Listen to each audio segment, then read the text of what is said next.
Assalamualaikum warahmatullahi wabarakatuh. Nama saya Rio Ahmad Firmansyah dengan NIM akhir 240.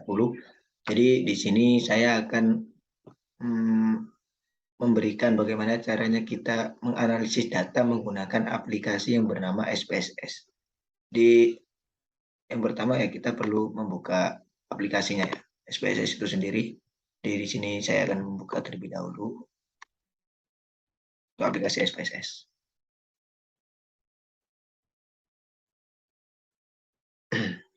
Mohon bersabar, ini ujian.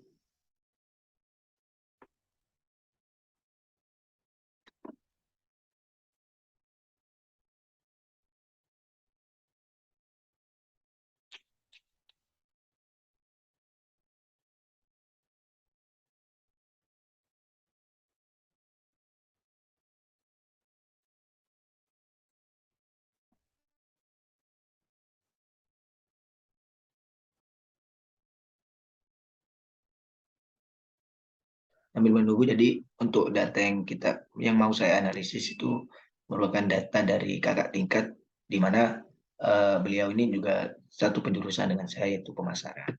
Di nanti yang kita masukkan ke dalam aplikasi SPSS yaitu data dari cutting itu tadi. Oke, karena aplikasinya sudah terbuka ya di sini ya. Jadi yang pertama-tama kita harus mengekspor data mengimpor data yang mau kita analisis di file, habis itu kita buka import data, kemudian di Excel karena datanya berupa Excel ya yang saya terima. Nah, di sini ini adalah data dari kakak tingkat saya yang sudah skripsian, sudah lulus, dan langsung saja kita open.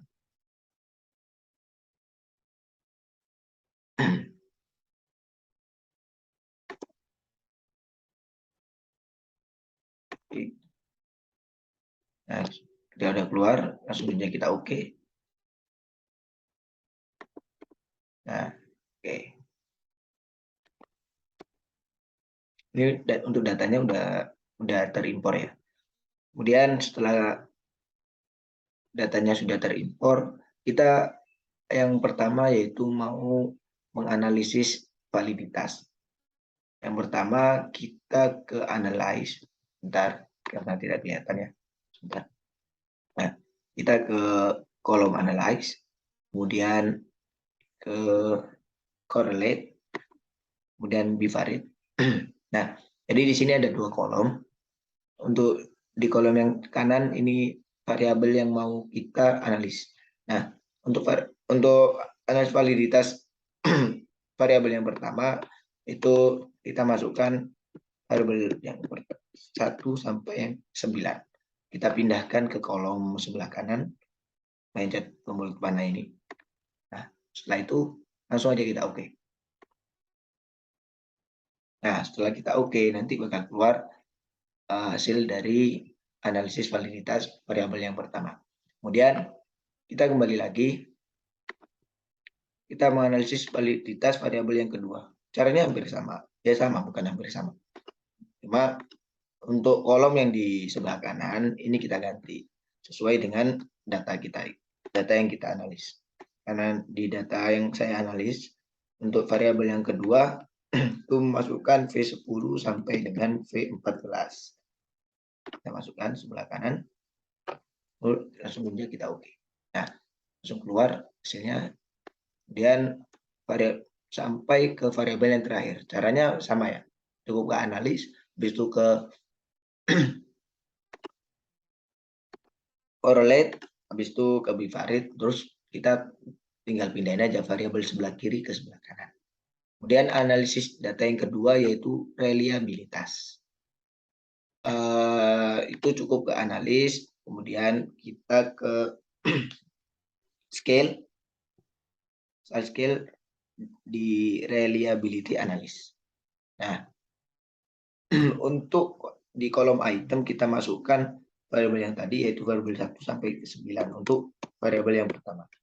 Sama ada korelasinya dengan yang validitas tadi. Kita masukkan ke kolom item, kemudian langsung kita oke. Nah, maka akan keluar hasil dari analisis reliabilitas. reliabilitasnya. Nah, kita tinggal mengulangi cara yang tadi untuk variabel yang selanjutnya. Kemudian analisis yang ketiga yaitu analisis uji asumsi klasik.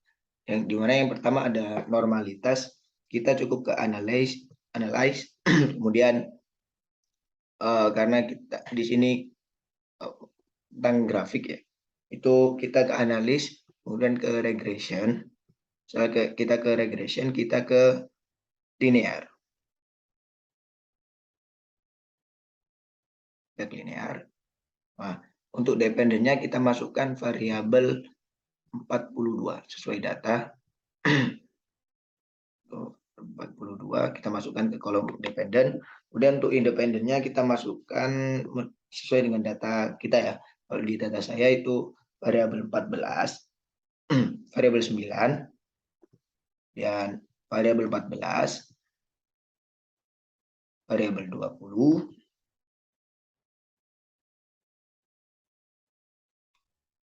variabel 27, dan terakhir variabel 31. Nah, setelah kita memasukkan variabel-variabelnya di tempatnya masing-masing, dan kita ke plot. Kita ke plot, kita masukkan untuk variabel y-nya itu zbret. Kita masukkan ke variabel y, dan yang x itu kita masukkan as residual. Nah, ya sudah, kita jangan lupa untuk kolom histogram dan normal probability plot kita centang, kemudian kita continue. Dan di statistik kita mohon maaf.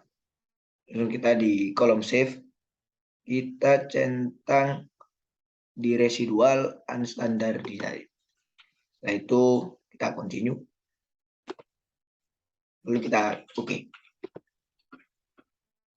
Maka akan keluar untuk dan masih proses. Nah, untuk histogram dari data yang kita cari tadi. Nah,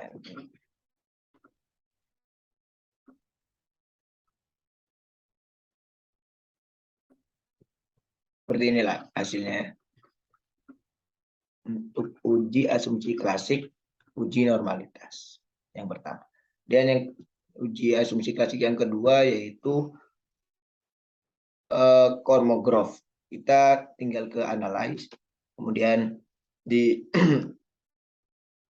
non parametric test, di legasi dialog, kemudian di sini ada one sample KS. Kita masukkan di test variable list itu unstandardized tadi. Kita masukkan ke kolom sebelah kanan, kemudian tinggal kita oke. Nah, maka akan keluar uji sampel Kolmogorov yang kita cari tadi. Dan uji asumsi klasik yang ketiga yaitu uji multikolinearitas. Kita kembali lagi ke analyze, kemudian kita ke kolom regression, ke linear. Nah, untuk dependen sama independennya sama kan tadi. Dan kita ke kolom statistik, kita centang di collinearity diagnostic. Dan tinggal kita continue. Kita cek lagi ya untuk save-nya. Ya benar. Langsung aja kita oke. Nah, maka uji multikolinearitas sudah selesai. Ini koefisien. Ini yang masuk ke uji multikolinearitas. Kemudian uji yang keempat yaitu uji heterokidastisitas. Itu kita ke analyze, kemudian ke regression, ke linear. Hampir sama, cuman untuk di plot kita variabel y-nya ganti dengan s residual. Untuk variabel x-nya kita ganti zbret. Ini kita masukkan, kita continue, dan kita oke. Nah, maka akan keluar hasil dari uji heterogidastisitas. Untuk heterogidastisitas, nih, sebentar, saya tunjukkan terlebih dahulu untuk data kita. Oh ya, sorry. Untuk hasil dari heterogidastisitas itu dari sedang proses. Nih ya, untuk heterogidastisitas. Dengan cara yang tadi, yang ke analyze, kemudian ke regression linear, kita bisa sekaligus menemukan hasil dari uji yang simultan F dan uji koefisien determinasi, yang terakhir ada uji,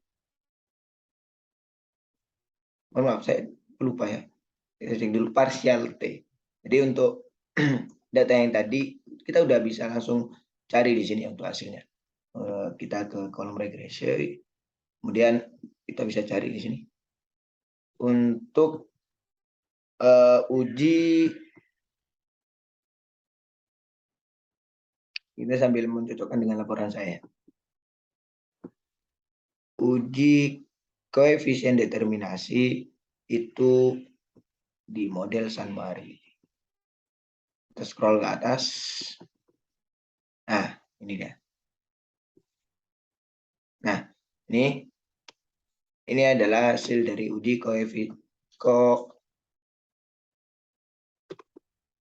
koefisien determinasi. Kemudian uji simultan F itu di kolom ANOVA. Jadi di sini udah ada ya, dengan cara yang sama kayak tadi. Nih, nah ini adalah uji simultan F. Kemudian yang terakhir uji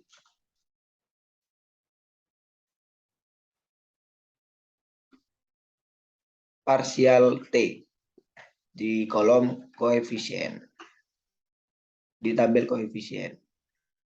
Nih, nah jadi mungkin sekian pemaparan penjelasan bagaimana menganalisis data menggunakan aplikasi SPSS. Kurang lebihnya mohon maaf. Wassalamualaikum warahmatullahi wabarakatuh.